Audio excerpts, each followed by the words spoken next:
ವೀರಶೈವ ಏನಾಗುತ್ತಿತ್ತು,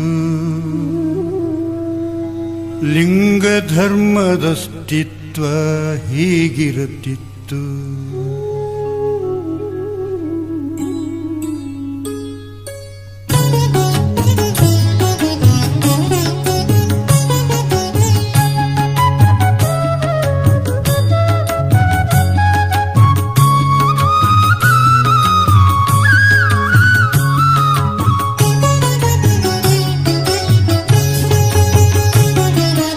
ವೀರಶೈವ ಏನಾಗುತ್ತಿತ್ತು,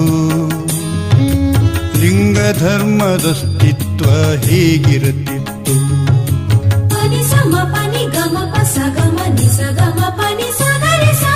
ನಾವು ಗುರು ಜಂಗಮರು, ನಾವು ಭಕ್ತ ಶರಣರು ಎಂದು ಹೇಳಿಕೊಳ್ಳುವ ಹೆಮ್ಮೆ ಎಲ್ಲಿರುತ್ತಿತ್ತು. ಕಲಿಪುರೇಶರಾಧಿಕ್ಯ ಹೇಗಿರುತ್ತಿತ್ತು, ಎಂತಿರುತ್ತಿತ್ತು.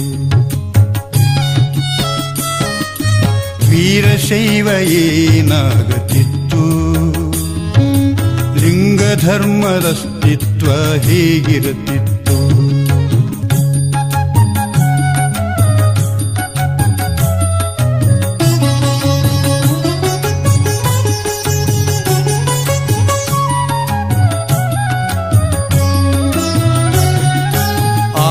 ಪಂಚಾಚಾರ್ಯರವತರಿಸದಿದ್ದರೆ, ಪಂಚಪೀಠಗಳ ಸ್ಥಾಪಿಸದಿದ್ದರೆ, ಲಿಂಗಧರಿಸಿ ಸರ್ವರನ್ನು ಪೊರೆಯದಿದ್ದರೆ, ಅಷ್ಟಾವರಣ ಸಿರಿ ಆಶೀರ್ವದಿಸದಿದ್ದರೆ, ಪಂಚಾಚಾರ ಸಂಪದ ಬೋಧಿಸದಿದ್ದರೆ, ತಟಸ್ಥಲ ಸಿದ್ಧಾಂತ ಜಗದೆ ಮೆರೆಸದಿದ್ದರೆ, ವೀರಶೈವದಸ್ತಿತ್ವ ಎಲ್ಲಿರುತ್ತಿತ್ತು, ಹೇಗಿರುತ್ತಿತ್ತು. ವೀರಶೈವ ಏನಾಗುತ್ತಿತ್ತು, ಲಿಂಗಧರ್ಮದಸ್ತಿತ್ವ ಹೇಗಿರುತ್ತಿತ್ತು.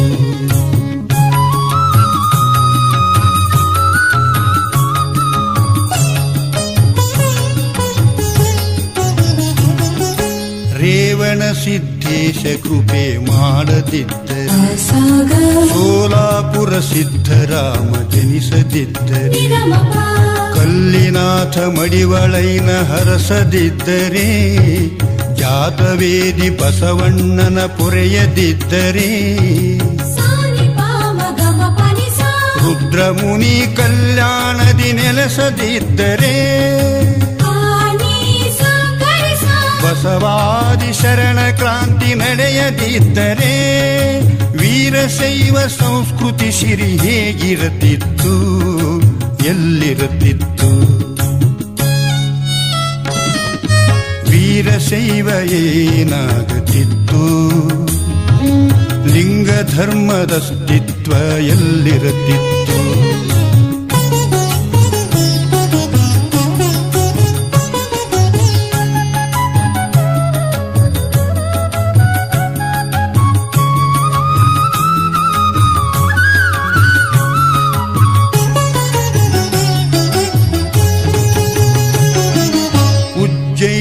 ಸಿದ್ಧಲಿಂಗರುದಿಸದಿದ್ದರೆ, ಸದ್ಧರ್ಮ ಪೀಠವೇರಿ ಮೆರೆಯದಿದ್ದರೆ, ರಂಭಾಪುರಿ ಪೀಠ ತೊಡರು ಕಳೆಯದಿದ್ದರೆ, ಶಿವಾನಂದರಿಗೆ ಪಟ್ಟ ಕಟ್ಟದಿದ್ದರೆ,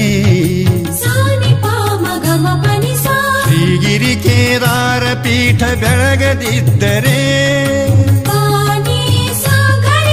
ಪಂಚಪೀಠ ಕೀರ್ತಿ ಮತ್ತೆ ಮೆರೆಸದಿದ್ದರೆ, ಪಂಚಾಚಾರ್ಯರ ಘನತೆ ಎಲ್ಲಿರುತ್ತಿತ್ತು, ಹೇಗಿರುತ್ತಿತ್ತು. ವೀರಶೈವ ಏನಾಗುತ್ತಿತ್ತು, ಲಿಂಗಧರ್ಮದಸ್ತಿತ್ವ ಎಲ್ಲಿರುತ್ತಿತ್ತು.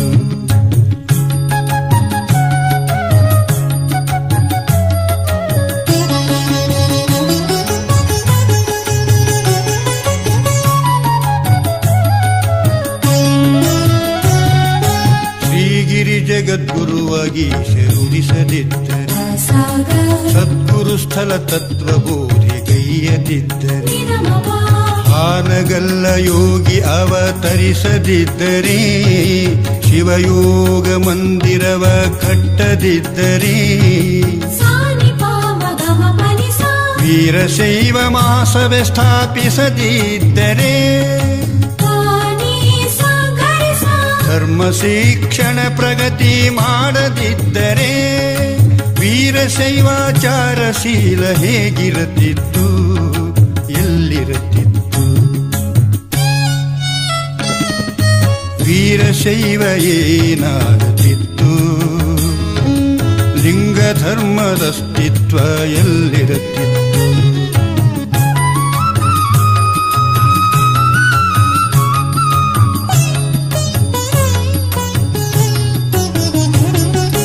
ವೀರಗಂಗಾಧರ ಸನ್ನಿಧಿ ಉದಿಸದಿದ್ದರೆ ರಂಭಾಪುರಿ ಜಗದ್ಗುರು ಅವರಾಗದಿದ್ದರೆ ವೀರಭದ್ರನಂತೆ ಮತ್ತೆ ಮೆರೆಯದಿದ್ದರೆ ಧರ್ಮೋತ್ಸವ ಸಮ್ಮೇಳನ ನಡೆಸದಿದ್ದರೆ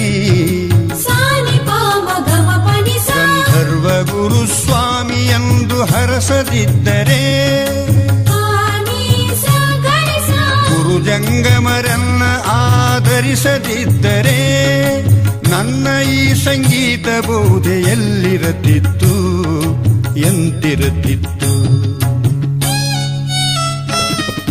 ವೀರಶೈವ ಏನಾಗುತ್ತಿತ್ತು? ಲಿಂಗ ಧರ್ಮದ ಅಸ್ತಿತ್ವ ಎಲ್ಲಿರುತ್ತಿತ್ತು? ಹೇಗಿರುತ್ತಿತ್ತು? ಎಂತಿರುತ್ತಿತ್ತು? ಎಲ್ಲಿರುತ್ತಿತ್ತು?